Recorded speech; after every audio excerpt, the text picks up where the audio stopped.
Hello friends, good morning. Welcome back to our YouTube channel. তো তোমরা তো সবাই জানো যে আমরা সকাল 8:30 থেকে 9টার মধ্যে ভিডিও ছাড়ি।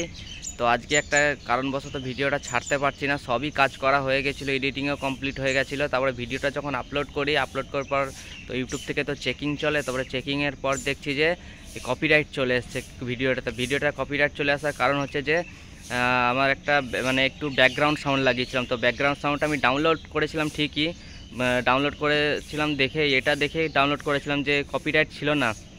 তো আর কি বলবো, তো ওখানে লেখা ছিল যে নো কপিরাইট, তার জন্য আমি গানটা ডাউনলোড করেছি। যাই হোক, তো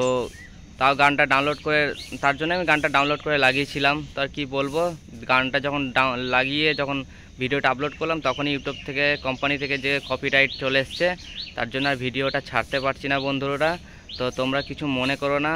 তো আমরা আজকের মধ্যে আবার এই ভিডিওটা আমি এডিটিং করার পর ছাড়বো।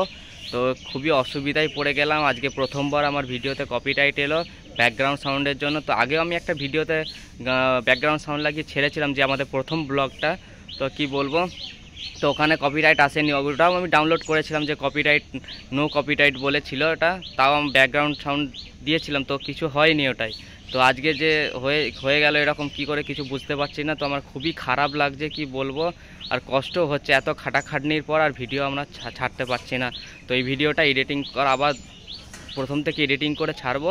তো তোমরা আজকের মধ্যে দেখতে পাবে ভিডিওটা। তো বন্ধুরা কিছু মনে করো না, ভিডিওটা দেখো তোমরা। আমি কি করব বলো, এরকম হয়ে যাবে কে বুঝবে। তো ঠিক আছে বন্ধুরা, তো এই ভিডিওটা দেখো, তাহলে সব জানতে পারবে। আমি ছাড়বো, আজকের মধ্যে ছেড়ে দেবো। চলো, সব কাজ শুরু করতে হবে এবার।